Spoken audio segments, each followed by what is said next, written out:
Hello प्यारे बच्चों, तो कैसे हो आप सब। बहुत बहुत स्वागत है आप सभी का आज की इस वीडियो में। और आज की ये एक स्पेशल और मोस्ट डिमांडेड वीडियो क्लास 8वीं का आपका जो सबसे इंपॉर्टेंट और हार्ड सब्जेक्ट है बच्चों, मैथमेटिक्स यानी कि गणित। इसी के एनुअल यानी कि फाइनल एग्जाम 2025-26 के लिए ये वीडियो बहुत ज्यादा इंपॉर्टेंट होने वाली है।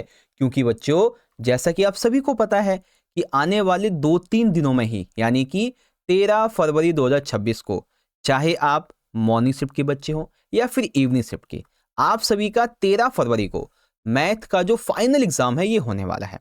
ठीक है, और जिसकी तैयारी के लिए आपके पास में बहुत कम टाइम है, तो कम टाइम के अंदर आप अपने एग्जाम की जो प्रिपरेशन है, ठीक है, एग्जाम की आपकी जो प्रैक्टिस है, आपकी जो तैयारी है, वो बहुत अच्छी हो सके, इस बात को ध्यान में रखते हुए आज हम लोग अपना सबसे पहला और मोस्ट इंपॉर्टेंट सैंपल पेपर इस वीडियो में सॉल्यूशन के साथ समझने वाले हैं।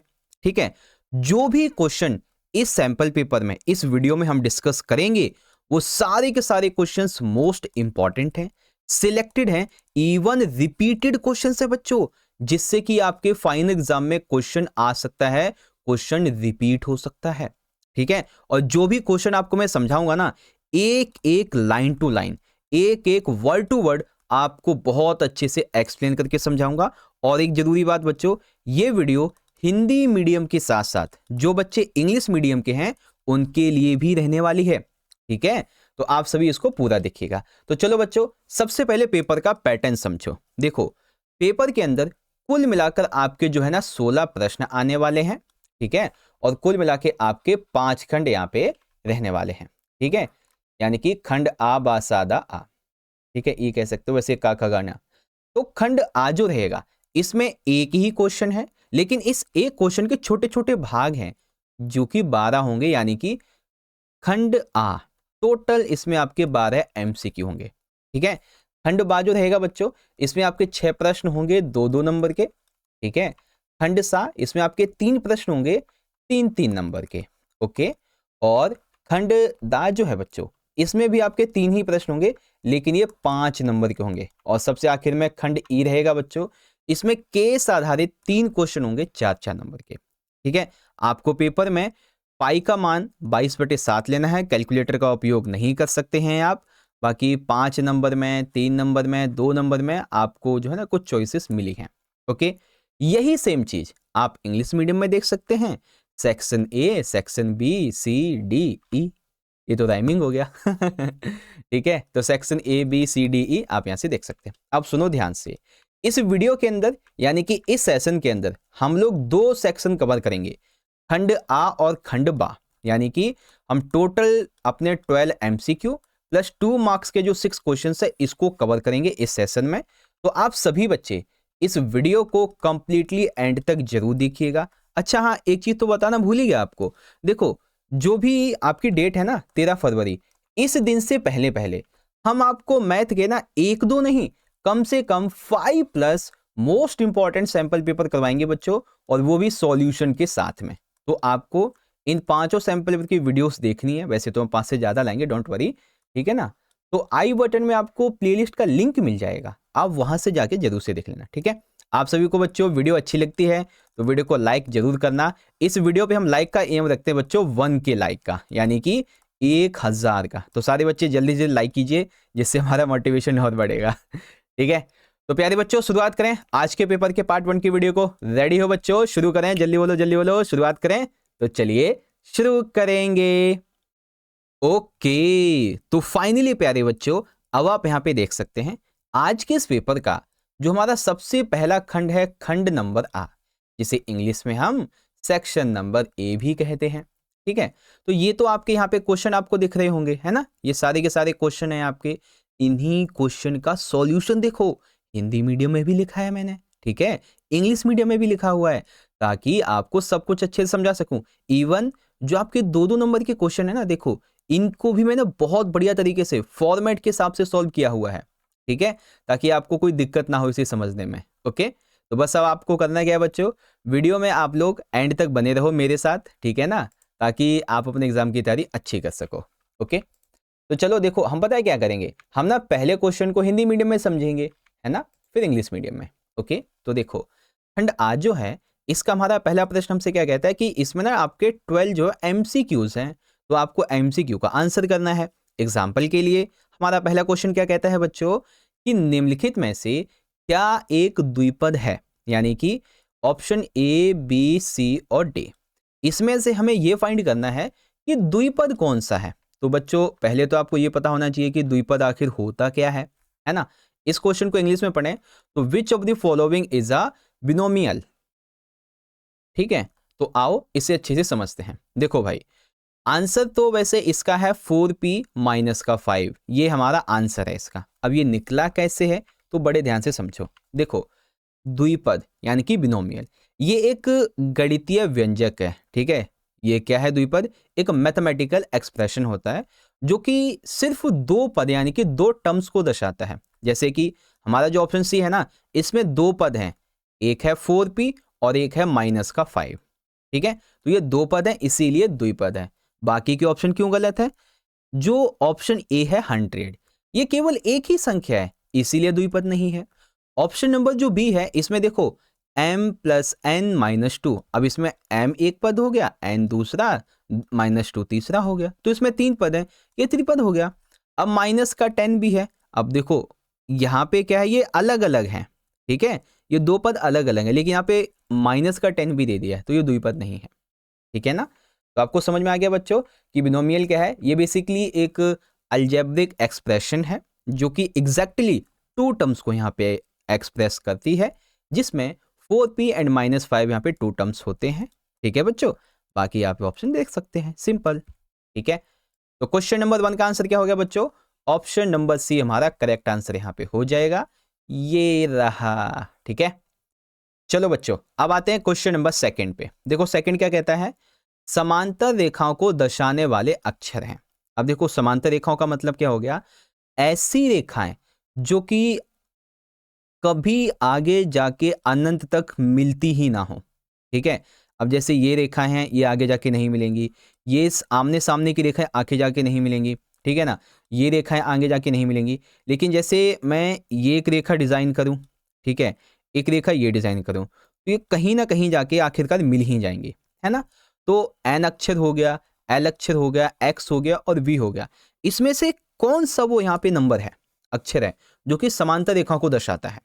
ठीक है, तो फटाफट से आपको यहाँ पे क्या देखना है, the alphabet representing parallel lines is. तो कौन सा है बच्चों, आओ इसको ध्यान से समझते हैं। देखो, the letters in the English alphabet all have parallel lines. जैसे कि जो ई है हमारा, ठीक है, अब इस ई में देखो ये एक लाइन पैरेलल है, ठीक है, ये भी लाइन पैरेलल है हमारी, ये भी है समांतर। अब जैसे ये हमारा एफ वाला है, ठीक है, तो एफ में ये और ये भी ऐसे ही है। अब जैसे ये हमारा एच है, तो एच में ये दोनों जो लाइन है वो अनंत तक है। ठीक है, आई तो है ही, खैर ये तो एक सिंगल ही है। उसके बाद आप एम देखो, तो एम के अंदर भी आप देखेंगे तो ये लाइन और ये लाइन अनंत तक है। एन के अंदर भी ये लाइन अनंत है ना। डब्ल्यू के अंदर भी सेम ऐसे ही है, ये वाली लाइन, ये वाली लाइन, और अगर हम इधर से कर दें तो ये ऐसे करके, और जेड में भी देखो ये लाइन जा रही है ना। तो ऑप्शन में हमें एन दे रखा है, ये रहा देखो, तो ऑप्शन हमारा एन जो है ये करेक्ट हो जाएगा। ठीक है, समांतर रेखाओं वाला। आ गया ना समझ बच्चों आपको, चलो बहुत बढ़िया। तो यहाँ पे ऑप्शन हो जाएगा हमारा एन वाला। चलो बच्चों आ जाओ तीसरे वाले क्वेश्चन। ओके, तो चलिए प्यारे बच्चों, अब हम देखते हैं क्वेश्चन नंबर 3। देखिए थर्ड क्या कहता है कि 5 का जो एक्सपोनेंट है यानी कि जो घात है वो 0, प्लस में 8 का एक्सपोनेंट 0, इंटू में 2 का एक्सपोनेंट 0, तो इसका मान क्या होगा। अब देखो, चाहे कोई भी नंबर हो, ठीक है, अगर उसका एक्सपोनेंट 0 है, इसका मतलब है इसके आगे कितना भी बड़ा नंबर हो, चाहे वो 100 हो, चाहे वो 1 हो, चाहे वो 1000 हो, वो हमेशा किसके बराबर होगा, 1 के बराबर होगा, है ना। ये फॉर्मूला हमारा है एक, कौन सा फॉर्मूला है आपको बताता हूं। देखो, हमारा एक फॉर्मूला है कि अगर a की पावर, ठीक है, a का एक्सपोनेंट 0 होता है, इसका मतलब टोटल ये जो संख्या है वो 1 के बराबर होगी। ठीक है, इसीलिए अब जैसे कि यहाँ पे हमें क्या दे रखा है, 5 का दे रखा है 0, है ना, प्लस में 8 की घातांक और इंटू में 2 की घातांक। तो अगर हम 5 को लिखें एज ए तो क्या आएगा, 5 की घातांक 0 यानी कि 1, 8 की घातांक 0 यानी कि 1 और 2 की घातांक 0 यानी कि 1। अब जैसा कि यहाँ पे हमें इसको प्लस में दिया हुआ है और इसको हमें इनटू में दे रखा है, तो हम वैसे ही लिखेंगे 5 वाला ये आ गया 1, 8 वाला ये 1 आ गया, अब इनटू में 2 वाला 1 यहाँ पे आ गया। ठीक है, ये और ये प्लस हो गया हमारा और ये से इनटू, तो ऑप्शन हमारा यहाँ पे मतलब नंबर 2 आ गया, यानी कि ऑप्शन नंबर जो है वो डी हमारा यहाँ पे करेक्ट आ जाएगा। ठीक है, आया समझ में आप सभी को ऑप्शन नंबर डी कैसे निकला है। सेम इसी तरीके से इंग्लिश में any number raised to the power of 0 is always 1। ठीक है, तो अगर a का एक्सपोनेंट 0 है इसका मतलब है टोटल नंबर यहाँ पे 1 होगा, तो इसीलिए हमारा 5 की जगह 1, 8 की जगह 1, इनटू में 2 की जगह 1, तो ऑप्शन हमारा यहाँ पे 2 निकल के आ जाएगा। ठीक है बच्चों, चलो हो गया हमारा ये वाला क्वेश्चन भी। ठीक है, तो ऑप्शन कौन सा होगा यहाँ पे देखो, ऑप्शन नंबर डी एकदम करेक्ट है। ठीक है, सेम इसी तरीके से हमें वैल्यू निकालनी थी, तो ऑप्शन यहाँ पे डी आ जाएगा। अब देखो क्वेश्चन क्या कहता है, क्वेश्चन नंबर 4, इसमें हमसे कहा गया है निम्नलिखित में से क्या समलंब चतुर्भुज की आकृति है, क्या मतलब कौन सी। ठीक है, तो यहाँ पे ऑप्शन ए है, बी है, सी है और डी है। तो बच्चों समलंब चतुर्भुज यानी कि विच of the following is the figure of trapezium, तो इसमें से ट्रेपीजियम कौन सा है ये हमें बताना है। अब अगर आपको पता हो बच्चों तो समलंब चतुर्भुज की एक विशेषता होती है, उसी के आधार पर आप पहचान कर सकते हो। और वो विशेषता क्या है, विशेषता ये है कि जो भी आकृति होगी उसके अंदर केवल और केवल 2 पैरेलल लाइंस जो हैं वो समानांतर होंगी, बाकी की नहीं। अब जैसे कि यहाँ पे अगर देखें तो इसमें ये भी हमारी समानांतर है पैरेलल लाइंस और ये भी समानांतर है ना। इसमें देखेंगे तो ये भी समानांतर है हमारी और ये भी पैरेलल है, लेकिन इसमें देखो तो ये और ये पैरेलल नहीं है, ना तो ये है तो ये नहीं हो सकता, लेकिन ये जो लाइन है और ये लाइन है ये पैरेलल है ना। इसीलिए अब ऑप्शन देखो यहाँ पे कि समलंब चतुर्भुज यानी कि ट्रेपीजियम वो चतुर्भुज होता है जिसमें केवल एक जोड़ा समानांतर भुजाएं होती हैं, 1 पेयर ऑफ पैरेलल साइड्स होता है। ठीक है, ये ऊपर और नीचे की भुजाएं समानांतर इसमें दिख रही, इसीलिए समलंब चतुर्भुज ये है कौन सा, ऑप्शन नंबर बी। अब ए क्या है भाई, तो ए हमारा क्या है, रेक्टेंगल है। ये क्या है, रेक्टेंगल यानी कि एक आयत है। सी क्या है, ये एक पेंटागन है यानी कि पंचभुज है हमारा, ये 1 2 3 4 5 करके। और डी जो है वो समांतर चतुर्भुज यानी कि पैरेललोग्राम है ना, तो ऑप्शन डी हो जाएगा। तो इसी तरीके से यहाँ पे देखेंगे ऑप्शन नंबर जो बी है ये करेक्ट है। ठीक है बच्चों, चलो अब आते हैं क्वेश्चन नंबर 6 की तरफ। अच्छा, अब यहाँ पे पता है मुझे क्या लगता है, बच्चों को लग रहा होगा कि सर आप बहुत धीरे धीरे नहीं समझा रहे हो। देखो भाई, मैं सिर्फ ये चाहता हूं कि जो क्वेश्चन आपको मैं समझा रहा हूं ना, उस क्वेश्चन की जड़ तक को आप समझ लो, ताकि वैसा ही मिलता जुलता क्वेश्चन अगर आ गया तो आपको करने में कठिनाई ना हो। ठीक है ना, तो मेरी बातों को बड़े गौर से सुनते चलिए और समझते चलिए। ओके, अब देखो बच्चों, क्वेश्चन नंबर 5 क्या है हमारा कि 502 का स्क्वायर माइनस में 498 का स्क्वायर का मान क्या होगा। ठीक है, 502 का स्क्वायर और 498 हैं, इतना बड़ा स्क्वायर कैसे करेंगे हम। चलो इसको भी समझाते हैं अच्छे से, देखो। अच्छा हाँ, ये इंग्लिश में तो समझाना ही भूल गया। चलो कोई नहीं, यहाँ से देख लीजिए। अब देखो यहाँ पे सिंपल सा हमें पता है बच्चों कि अगर हमें इस तरीके की संख्या दी हुई है, यानी कि यहाँ पे हमारा फॉर्मूला लगा है कौन सा, ए स्क्वायर माइनस का बी स्क्वायर, और ये निकलता कैसे है, ए माइनस बी और ए प्लस बी। तो यहाँ पे हम मान लेते हैं कि 502 ये हमारा ए है और 498 हमारा बी है। ठीक है, जैसा कि हमने यहाँ पे माना। अब इसी फॉर्मेशन को हम इस फॉर्मूले में पुट कर देंगे, है ना। हमने लिखा 502 का स्क्वायर माइनस 498। अब जैसे ए और बी यहाँ पे दिया हुआ है, तो ए यानी कि 502, बी यानी कि माइनस 498। अब इनटू हमने किया ए प्लस बी यानी कि 502 प्लस में 498, है ना। अब इसमें से ये हमने माइनस कर दिया तो आया कितना हमारा, 4 आ गया, है ना। अब इसको हमने प्लस कर दिया तो कितना हो गया, 100 हो गया। अब इसकी इससे मल्टीप्लाई हो गई तो ये हमारा 400 हो गया। तो सही आंसर क्या हुआ बच्चों, 400। ठीक है, वी नो द आइडेंटिटी कि ए स्क्वायर माइनस बी स्क्वायर को हम इस तरीके से लिखते हैं। तो यहाँ पे ए की वैल्यू हमारी 502 है, बी की हमारी 498 है, तो इस तरीके से हमारा आंसर निकल गया। ठीक है, देखो बहुत ही आसान था ये वाला क्वेश्चन तो, है ना। चलो भाई, आई होप आपको समझ में आ गया होगा। तो क्वेश्चन जो है इसका हमारा ऑप्शन 5 यहाँ पे राइट आंसर हो जाएगा। ठीक है, वैल्यू क्या हो जाएगी हमारी इसकी, ये देखिए। अब है क्वेश्चन नंबर 6 में कहा गया है कि ऊंचाई 28 सेंटीमीटर और त्रिज्या 6 सेंटीमीटर वाले एक बेलन को काटकर खोला गया, इस प्रकार बने आयत की चौड़ाई ज्ञात कीजिए। ठीक है, तो हमें बच्चों हाइट दी हुई है 28 सेंटीमीटर। ठीक है, और इसकी जो त्रिज्या है, ठीक है, इसको हटाओ, त्रिज्या जो है वो हमारी है 6 सेंटीमीटर। अब कहा गया है कि एक बेलन को काटकर खोला गया, इस प्रकार जो आयत बना है उसकी चौड़ाई निकालो। ठीक है, तो आओ बच्चों, देखो ये जो प्रश्न है ना, इसमें बेलन यानी कि सिलेंडर को काटकर खोलने पर बनने वाली आयत की समझ पे आधारित है। जब बेलन को ऊंचाई के अनुदिश काटकर खोला जाता है तो उसकी वक्रीय सतह एक आयत बन जाती है, जैसा कि ये हमें क्वेश्चन में गिवन है। अब क्वेश्चन में क्या क्या दिया है, हमें हाइट 20 सेंटीमीटर, आर 6 सेंटीमीटर।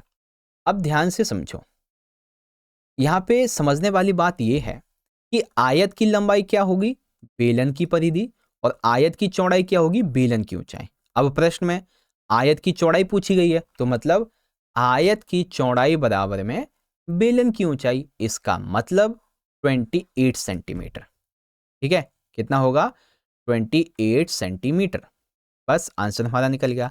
अब यहाँ पे अगर हम देखें तो ऑप्शन बी जो है ये हमारा यहाँ पे करेक्ट हो जाएगा। ठीक है ना। आपको पता है क्या है, कभी कभी क्वेश्चन का आंसर क्वेश्चन के अंदर ही होता है, बस आपको समझना पड़ता है, खास करके इस टाइप के क्वेश्चंस का। ठीक है, अब जैसे क्वेश्चन है कि a cylinder of height 28 centimetre and radius 6 centimetre is cut open, the breadth of the rectangle thus formed is 28 centimetre, because of that answer is here. ठीक है, ये रहा आपका आंसर। ठीक है, क्योंकि ब्रेड्थ ऑफ रेक्टेंगल जो है यही हाइट ऑफ सिलेंडर की इक्वल होती है, दैट्स वाई ऑप्शन हमारा 28 सेंटीमीटर ठीक होगा। ठीक है, चलो अब देखते हैं बच्चों यहाँ पे हम क्वेश्चन नंबर 7। देखो क्या कहा गया है, वह चतुर्भुज जिसके समानांतर रेखाओं की एक और केवल एक जोड़ी होती है क्या कहलाता है। यानी कि वो चतुर्भुज बच्चों जिसकी समानांतर रेखाओं की एक और केवल एक जोड़ी होती है क्या कहलाता है। ये क्वेश्चन का आंसर अभी अभी हमने किया है। ठीक है, तो इसको क्या बोलते हैं बच्चों, ध्यान से समझो कि ऐसा चतुर्भुज, ठीक है, जिसमें केवल एक जोड़ी समानांतर रेखाएं होती हैं उसे कहते हैं समलंब चतुर्भुज, यानी कि ट्रेपीजियम। अभी हमने बोला था ना आपसे कि ये आंसर हमने ऑलरेडी कर लिया है अभी अभी, जो हमारे आकृति वाला था ना इस तरीके का, नहीं ये तो गलत हो गया, इस तरीके की आकृति वाला जो था वो हमने देखा था अभी, है ना। अ quadrilateral with only one pair of parallel sides is called a trapezium. ठीक है, तो यहाँ पे 7वें का आपका ऑप्शन जो है सी वाला करेक्ट है। ठीक है, चलो क्वेश्चन नंबर हमारा 8, -1000 का घनमूल है। तो -1000 का घनमूल क्या होगा। अगर आप इसे देखें तो आप सिंपल सा देख सकते हैं कि 10 × 10 यानी कि 100। ठीक है, फिर 100 × 10 यानी कि टोटल 1000। तो लेकिन अब माइनस का 10 है या फिर प्लस का 10 है, ये आपको पता करना है ना, माइनस का 10 या प्लस का 10। तो आओ बच्चों ध्यान से देखते हैं अच्छे तरीके से। देखो जैसा कि हमें कहा गया है कि -1000 है। ठीक है, तो यहाँ पे देखो घनमूल का मतलब क्या होता है, जब किसी की पावर 3 हो, है ना, यानी कि माइनस का 10 है, माइनस का 1000 है, तो -10 इंटू -10 इंटू माइनस का 10। ठीक है, तो 10 × 10 यानी कि प्लस का 100 इंटू में फिर माइनस का 10 होगा यानी कि माइनस का 1000। तो आंसर क्या हो गया, माइनस का 10 यहाँ पे निकल के आ जाएगा। ठीक है, the cube root is minus का 10। तो ऑप्शन क्या हो जाएगा यहाँ पे, कहाँ गया, ये रहा ऑप्शन नंबर डी। ठीक है बच्चों, तो यहाँ तक आपको समझ में आ गया ना अच्छे से। चलो अब यहाँ पे थोड़ा सा आपसे मैं पूछता हूँ, आप मुझे एक बार बताना। क्वेश्चन नंबर 9 का आंसर बताओ बच्चों जल्दी से। एक बेलन का जाल है, इसमें से एक बेलन का जाल कौन सा है, ये आपको बताना है। जल्दी बताओ बच्चों, देखते हैं कितने बच्चे आंसर करते हैं। जल्दी से जल्दी देखो, जल्दी बताओ बच्चों, सोचो सोचो क्या आंसर हो सकता है आपका। एक बेलन का जाल है, यानी कि आपको बताना है the net of a slender is, ठीक है, the net of a slender is क्या है इसमें से, जल्दी से सोचो, फिर आपको मैं इसका आंसर बताऊं। जल्दी से सोचो सोचो सोचो। ओके वेरी गुड, सोच लिया आपने। चलो अब मैच करो, देखो क्या आपका आंसर होगा। देखो एक बेलन का जाल कौन सा है, तो ऑप्शन जो आंसर है वो है हमारा डी, ठीक है, आंसर कौन सा है, डी। यहां पर जो है ऑप्शन नंबर डी हमारा करेक्ट है, ठीक है, ये वाला। अब देखो बच्चों, अब है क्वेश्चन नंबर 10। अब इसमें क्या कहा गया, ध्यान से देखिएगा। एक कक्षा में 25% छात्र अंग्रेजी पसंद करते हैं, ठीक है, तो हमने माना कि इंग्लिश पसंद करने वालों की परसेंटेज कितनी है, 25%। 40% गणित पसंद करते हैं, यानी कि मैथ के लिए है 40%। और शेष छात्र विज्ञान पसंद करते हैं, यानी कि अगर आप इसमें से देखें तो कितना हो गया, 65 और ये 35।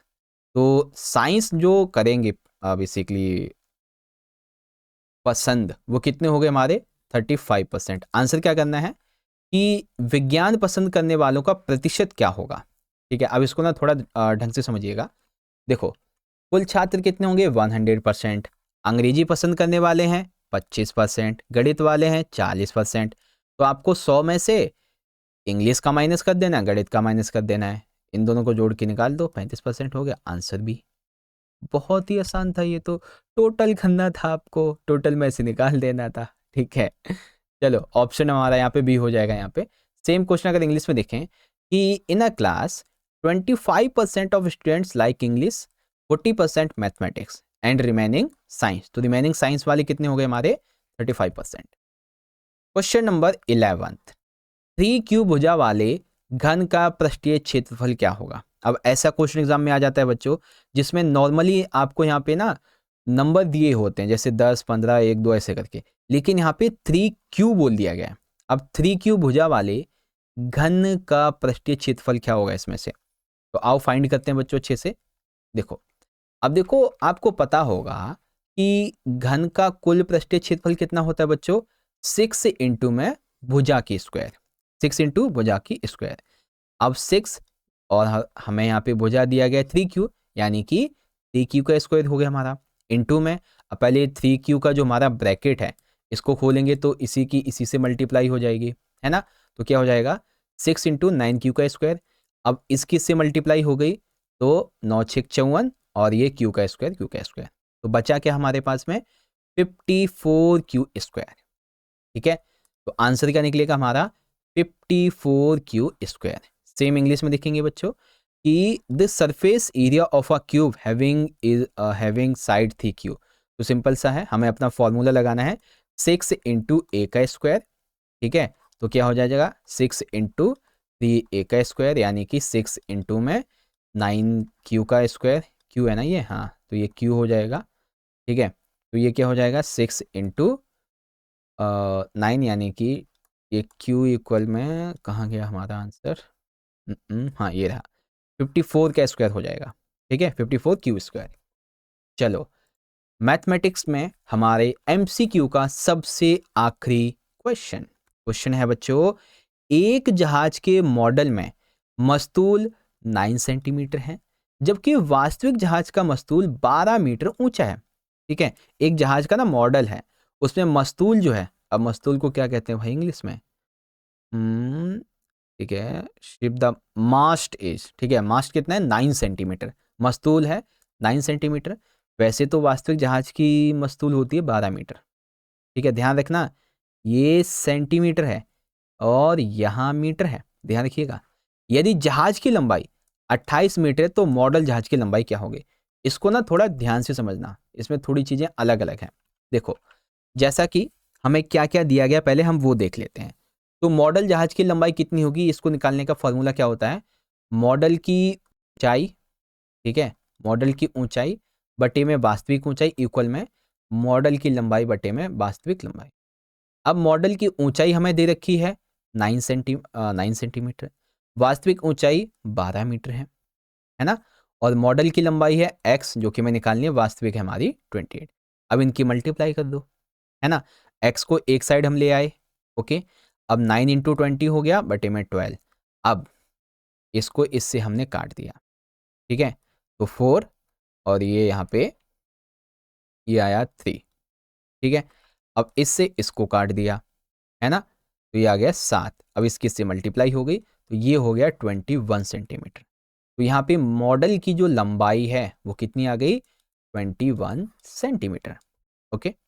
सेम इसी तरीके से अगर आप इसे इंग्लिश में देखेंगे, in a model of a ship the mast is 9 centimetre height while the mast of the actual ship is 12 meter height. If the length of the ship 28 meter then the length of the model ship is, तो कितनी होगी बच्चों length उसकी, ये रहा देखो, ठीक है। हमें मॉडल हाइट अपॉन में एक्चुअल हाइट और मॉडल लेंथ अपॉन में एक्चुअल लेंथ करके निकाल देना है। ऑप्शन यहाँ पे हमारा 21 सेंटीमीटर बी करेक्ट है, ठीक है। इस तरीके से आपका ये हो जाता है, ओके। तो इस तरह से प्यारे बच्चों आप सभी ने अभी तक जो है ना खंड नंबर जो हमारा आ था यानी कि पहला खंड, इसके 12 एमसीक्यू पूरे कर लिए हैं, ठीक है। तो एक बार आप सभी बच्चे ना मुझे कमेंट बॉक्स में ये बताओ कि जो एमसीक्यू मैंने आपको करवाए हैं इसमें से कितने ऐसे एमसीक्यूज थे जिसके आंसर आपने राइट अपने दिमाग में सोचे थे मेरे सॉल्यूशन करने से पहले, ठीक है। एक बार कमेंट में बताओ। और हाँ बच्चों, हम आपको ना मैथ के लिए जो भी 5+ मोस्ट इंपॉर्टेंट सैंपल पेपर करवा रहे हैं ना, ठीक है ना, सॉल्यूशन के साथ में, अगर आपकी कोई वीडियो मिस हो जाती है, कोई पेपर या कोई पार्ट छूट जाता है आपका, कोई लाइव या वीडियो रह जाती है, मिस हो जाती है, तो यहाँ पर आई बटन में एक प्लेलिस्ट मिलेगी आपको, ठीक है, जिसमें सारे सैंपल पेपर आपके मैथ के मिल जाएंगे, वहां से देख लेना। और भी जो आपके सब्जेक्ट है ना, ऑल सब्जेक्ट के भी सैंपल पेपर यहाँ पे मिल जाएंगे बच्चों, तो जरूर देख लेना, ठीक है। अब हम शुरुआत करेंगे बच्चों अपने अगले खंड को, ठीक है, जो कि रहेगा खंड नंबर बा यानी कि सेक्शन नंबर बी। इंग्लिश में देखें तो सेक्शन ए हमारा पूरा हो चुका था। अब हम डिस्कशन करने वाले हैं बच्चों, यहाँ पे देखेंगे तो सेक्शन नंबर बी रहेगा हमारा, ठीक है। इसका कलर चेंज कर देते हैं, ये सेक्शन बी रहेगा हमारा। तो आ जाओ बच्चों शुरुआत करते हैं। देखो क्वेश्चन नंबर 2, अब इसमें हैं कितने क्वेश्चन पहले वो तो देख लो। क्वेश्चन नंबर 2 से लेके 7 ये हमारे 2-2 नंबर के टोटल 6 क्वेश्चन यहाँ पे रहने वाले हैं, ओके। तो आ जाओ क्वेश्चन नंबर 2 हमसे क्या कहता है बच्चों कि m² - 25 इसका गुणनखंड कीजिए, ठीक है। वैसे तो आपको संख्याएं दी जाती हैं गुणनखंड करने के लिए, लेकिन इस बार आपको एक द्विपद दिया गया है m² - 25, है ना। तो आओ बच्चों इसका गुणनखंड करते हैं। देखो बिल्कुल सिंपल सा है इसका गुणनखंड, ठीक है। क्वेश्चन नंबर 2 है हमारा, हमें इसका गुणनखंड करना है। तो देखो दो वर्गों का अंतर, ठीक है, डिफरेंस ऑफ स्क्वायर्स, ये जो है ना दो वर्गों के अंतर को दर्शाता है। तो हमें एक सूत्र का उपयोग करना होगा। कौन सा सूत्र बच्चों, a² - b², यानी कि a - b और a + b। तो यहां पे हमें क्या करना है बच्चों, हमें m² - 25 इसको हम कैसे लिख सकते हैं, a की जगह हमारा m आ गया, ठीक है, और -b की जगह यहाँ पे आप देखेंगे तो -5, और a की जगह यहाँ पे हमारा मतलब a की जगह m हो गया और यहाँ पे b की जगह -5। अब आप देखो इसको मल्टीप्लाई करोगे, ठीक है ना, तो कितना आ जाएगा, प्लस का यहाँ पे हमारा 25 -25 आ जाएगा, और m की m से मल्टीप्लाई करोगे तो हमारा m का स्क्वायर आ जाएगा। तो इस तरीके से क्या बन गया बच्चों, m² - 25 इसे हम लिख सकते हैं m - 5 और m + 5, बस हो गया गुणनखंड, सिंपल, ठीक है। बहुत ही आसान क्वेश्चंस हैं लेकिन इंपॉर्टेंट हैं, ठीक है। तो हमें फैक्टराइज करना था बच्चों m² - 25 को, फैक्टराइज हमने कर दिया है। This is a differences of squares problem, we use the formula a² - b² a - b a + b, बस हो गया, ठीक है। चलो अब देखते हैं क्वेश्चन नंबर 3। अब 3 में कहा गया बच्चों कि निम्नलिखित आकृति का लेवल वाला सामने के दृश्य बनाइए, ठीक है। निम्नलिखित आकृति का लेवल वाला सामने से दृश्य बनाइए, है ना। यानी कि क्वेश्चन क्या है, draw the level front view of the following figure. Okay, तो देखो इसको बनाने के लिए आपको करना क्या है कि ये जो आकृति है, इस आकृति में एक दूध का डब्बा यानी कि मिल्क कार्टून दिखाया गया है। सामने से देखने पर ये एक आयताकार यानी कि रेक्टेंगुलर या फिर ट्रेपीजियम के आकार में दिखाई देगा। यहाँ पे थोड़ा सा ना एक डिफरेंस रहेगा, ध्यान से देखना। अगर आप देखेंगे तो ये जो है कुछ इस तरीके से आपको सामने से देखने पे लगेगा, है ना। अब ये या तो एक रेक्टेंगल हो सकता है या तो एक ट्रेपीजियम हो सकता है ना। तो इस हिसाब से आपको इसका एक दृश्य बनाना है। तो सामने के दृश्य में आप मिल्क का लेबल भी मतलब लेबल देखिएगा, इस तरीके से रहेगा। The given figure show a milk cartoon from the front view it will appear rectangular और ट्रिपीजियम शेप्ड। इस तरीके से आपका ये रहेगा। आपको एक आयत या फिर मतलब रेक्टेंगल या फिर ट्रेपीजियम बनाना होगा। ओके, इस तरीके से। क्वेश्चन नंबर 4, ये थोड़ा डिफिकल्ट है। देखो क्या है बच्चों, P ब्रैकेट में P माइनस Q, फिर Q ब्रैकेट में Q माइनस R और R ब्रैकेट में R माइनस P, इनका योग ज्ञात कीजिए। योग मतलब इन्हें हमें जोड़ के निकालना है। आ जाओ भाई, योग निकालते हैं इनका अच्छे तरीके से, योगा करवाएंगे अब हम इनको, है ना। चलो भाई, अब योगासन शुरू होगा हमारा। P इस तरीके से ये हमें दिया हुआ है ना। चलो अब इनका योगा आसन करते हैं। देखो भाई, सिंपल सा सबसे पहले हमें जो दिया हुआ है, हमें क्या करना है, योग बोला गया है ना हमें। चलो योग करेंगे। सबसे पहला हमारा टर्म, फिर हमने किया प्लस, दूसरा टर्म हमारा, फिर हमने किया प्लस, और ये तीसरा टर्म। अब इसका विस्तार करो। विस्तार कैसे करोगे बच्चों, सबसे पहले इसकी इससे मल्टीप्लाई, पी स्क्वायर हो गया। फिर इसकी इससे मल्टीप्लाई, क्या हो जाएगा, माइनस का पी क्यू। फिर इसकी इससे मल्टीप्लाई हो जाएगी क्यू स्क्वायर, ये प्लस का निशान यहाँ रहेगा, ध्यान रखना। और फिर इसकी इससे मल्टीप्लाई यानी कि क्यू आर, फिर प्लस का निशान। योग है ना हमारा अभी, ठीक है, योगा चल रहा है इनका। एक नया योग आर इंटू आर यानी कि R square, R into P यानी कि हमारा आर पी। अब इसे व्यवस्थित कर दो। व्यवस्थित क्या करना है, स्क्वायर वाली जो फॉर्म्स हैं उनको एक साइड ले आओ और बाकी जो फॉर्म्स हैं उनको अलग कर दो। तो P square plus Q square plus R square, क्योंकि ये हमारी जो है ना, ये तीनों ही टर्म जो हैं वो सारी की सारी प्लस में है ना। हाँ, अब ये जो हमारी बाकी की टर्म्स हैं ये सब माइनस में, तो हम माइनस करके इन सभी को इस तरीके से लिख सकते हैं, है ना। तो अंतिम उत्तर हमारा क्या बनेगा बच्चों, हमारा आंसर रहेगा इस तरीके से। योग हम निकालेंगे तो योग हमारा कुछ इस तरीके से निकलेगा, ठीक है। योग हमारा क्या निकल जाएगा बच्चों, पी स्क्वायर, ठीक है, पी स्क्वायर क्यू स्क्वायर और आर स्क्वायर माइनस में P Q plus Q R plus R P. Simple हो गया हमारा आंसर, है ना। अब इसी को इंग्लिश मीडियम में अगर हम देखें कि फाइंड दी सम ऑफ, ठीक है, हमारा टर्म 1 टर्म 2 टर्म 3, हमें इसे सम करना है। तो सम करने के लिए देखो सिंपल सा हमें क्या करना होगा, हमें पहले तो ये जो एक्सप्रेशन है इसको हमें एक्सपेंड करना होगा, ठीक है। तो हम इसे इस तरीके से एक्सपेंड करेंगे, फिर हम इन्हें रीअरेंज कर देंगे और आंसर हमारा निकल जाएगा। सिंपल हो गया। ओके बच्चों, देखो समझ में आ रहा है ना। अगर आ रहा है आपको समझ में तो एक बार सारे बच्चे दिल से कमेंट करो कि जी सर, आप जो क्वेश्चन हमें करवा रहे हो ना वाकई में हमें काफ़ी अच्छे तरीके से समझ में आ रहा है, ठीक है। तो एक बार सारे बच्चे मुझे कमेंट करके जल्दी जल्दी बताओ कि हाँ जी सर, हाँ जी सर, हमको समझ में आ रहा है, ठीक है। कमेंट में जल्दी जल्दी बताओ सारे के सारे बच्चे समझ में आपको आ रहा है कि नहीं, ठीक है, ताकि मुझे भी तो पता चले भाई कि हम आपके लिए जो इतनी मेहनत कर रहे हैं क्या वो रंग ला रही है या फिर बस बच्चों तक ऐसे ही पहुंच रही है। ठीक है, तो एक बार कमेंट में बताओ जल्दी से। चलो अब अथवा वाला क्वेश्चन देखो, व्यंजक x ब्रैकेट में x माइनस 3 प्लस का 2, इसको सरल कीजिए और फिर x इक्वल में 1 पर व्यंजक का मान निकालिए।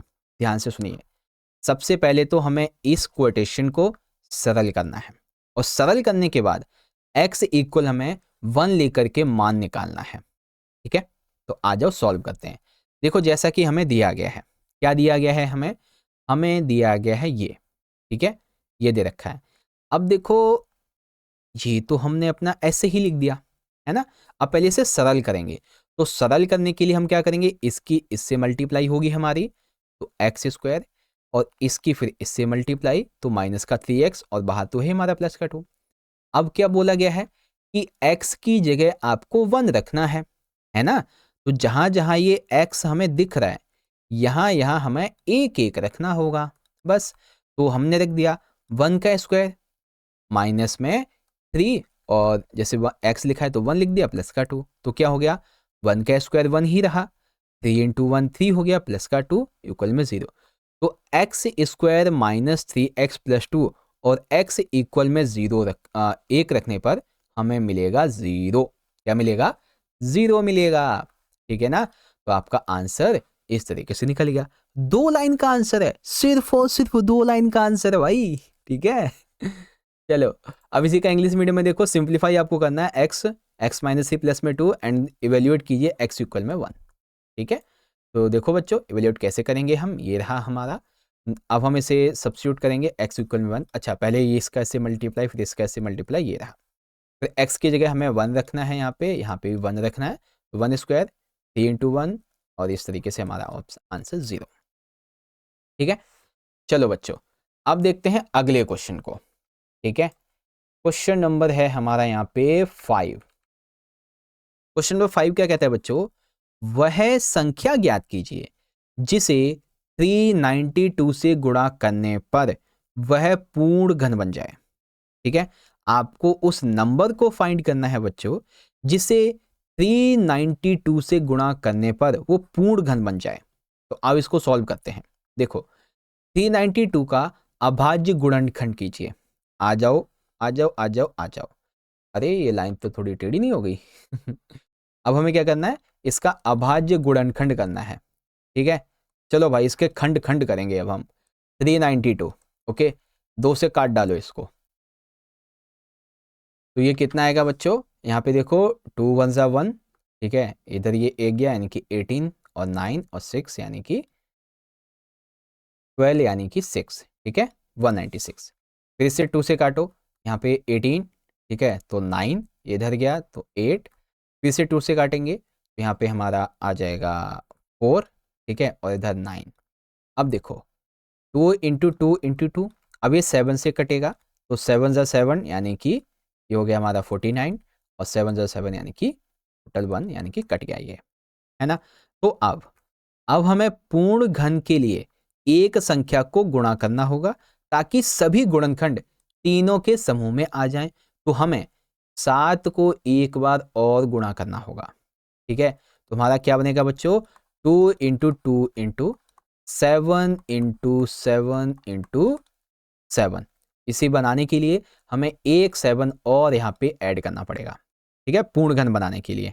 आ गया समझ। सेम इसी तरीके से इंग्लिश मीडियम में आप देखेंगे बच्चों इस क्वेश्चन को। तो हमारा क्वेश्चन क्या कहता है, क्वेश्चन है कि find the number which should be multiplied by 392 to make the perfect cube, ठीक है। वो आंसर क्या रहेगा बच्चों, आप देख सकते हैं। To make a perfect cube all factors must be groups of 3, ठीक है 2 2 2 एंड 7, एक और हमें 7 चाहिए होगा, इसीलिए हमें ऑप्शन नंबर मतलब यहाँ पे आंसर हमारा 7 आएगा, ठीक है। चलो भाई अब आता है प्रश्न नंबर 6। प्रश्न नंबर 6 क्या कहता है बच्चों कि नवनीत के पास अपनी 75% धनराशि खर्च करने के बाद 425 रुपए बचे थे। उसके पास कितनी धनराशि थी, ध्यान से सुनना बच्चों क्या कहा गया है। उसके पास जितना भी पैसा था, ठीक है जितना भी पैसा था उसने उसमें से 75% खर्चा कर दिया और फिर भी 425 रुपए बचे। तो बताओ कितना पैसा है उसके पास में। तो आओ समझो, देखो हम ये मान लेते हैं कि भाई नवनीत के पास में ना बहुत सारा पैसा है, ठीक है बोरा भर के। उस बोरे भर के पैसे में से कुल पैसा है उसके पास में मान लो x, ठीक है उसके बोरे में कितने पैसे हैं, x पैसे हैं, ओके यानी कि 100 रुपए हैं। अब उसने उस बोरी में से 75% पैसा खर्चा कर दिया, ठीक है यानी बचा कितना 25%। तो अब हमें क्या करना होगा बच्चों, अब हमें 25% ऑफ x इक्वल में कितना है हमारा 425, ठीक है बचा कितना है हमारा 25, ठीक है और कुल कितना होगा हमारा x होगा और दिया कितना है हमें यहाँ पे 425, तो वो आ गया। अब 25 अपॉन 100, क्योंकि ये 25 जो है ये परसेंट में, तो अपॉन में हमारा 100% वाला आ जाएगा, है ना। तो अब देखो ये x है यहाँ पे, है ना, तो ये जाएगा इस साइड और ये उठ के आ जाएगा इस साइड, है ना, ये इस साइड जाएगा और ये उठ के इस साइड आ जाएगा। तो 425 इंटू 100 अपॉन में 25। अब देखो इससे इससे काट दो, 4 आ गया, फिर इसकी इससे मल्टीप्लाई कर दो, कितना हो गया 1700। तो अब नवनीत के पास में कुल धनराशि कितनी थी बच्चों, 1700 रुपया। कितना है बच्चों, उसके बोरी में कितना पैसा है, 1700 रुपया। ठीक है, चलो देखो, Navneet had 425 left after spending 75% of his money. How much money did he have. ठीक है, तो कितना है उसके पास पैसा बोरे में, बोरे में पैसा है सर 1700 रुपये। हाँ जी 1700। चलो भाई, अब आता है हमारा इस पेपर का, मतलब इस वीडियो का आखिरी क्वेश्चन, पेपर का तो अभी बहुत बचा है। ओके, तो चलो बच्चों, अब हम क्वेश्चन नंबर जो 7 है इसको सॉल्व करते हैं। ठीक है, तो देखो ये हमारा क्वेश्चन है। क्वेश्चन में क्या कहता है कि z² माइनस का 4z माइनस 12, इसे आपको डिवाइड करना है बच्चों z-6 से, है ना। तो हम सबसे पहला जो पहला पद है इसे डिवाइड करेंगे। ठीक है, पहले वाले पद को, तो पहला वाला पद यानी कि z² डिवाइड बाय z यानी कि इक्वल में आ जाएगा z। कैसे, जब हम z² को z से डिवाइड करेंगे तो एक z बचेगा। ओके, अब करेंगे गुणा, मल्टीप्लाई, तो z इंटू में हमारा ये वाला जिसे मैं यहाँ पे डिवाइड करना था z-6, तो कितना हो जाएगा, इसकी इससे मल्टीप्लाई हो गई z² आ गया, और इसी z की इससे मल्टीप्लाई हो जाएगी -6z, और सेम इसको यहाँ पे हमने उतार दिया, है ना। तो z² माइनस 4z माइनस 12, और इस चीज़ को हमने सेम यहाँ पे लिख दिया माइनस डाल के, है ना। अब देखो z से z कट गया। ओके, अब -4 और -6z, अब आपको ये माइनस माइनस प्लस यहाँ पे तो आना चाहिए था माइनस का 10z, लेकिन अगर आपने ध्यान दिया हो तो ध्यान से देखो, इससे ये गया ना, क्यों गया ये इससे, क्योंकि ब्रैकेट के बाद माइनस का साइन है इसलिए ये गया, तो इसीलिए ये minus minus plus, plus minus minus हो गया, है ना। तो इस वजह से यहाँ पे प्लस का 2z आया। ओके, और माइनस का 12 तो खैर फिर है ही हमारा। अब आ जाओ दूसरे वाले पद पे। ठीक है, दूसरा पद यानी कि 2z। ठीक है, दूसरा पद ये आया था ना 2z हमारा, तो 2z डिवाइड बाय z। अब जैसे हमारा ये 2z है, इसको z से डिवाइड करेंगे तो z से z कटेगा, ओनली 2 बचेगा, तो 2 आ गया हमारा।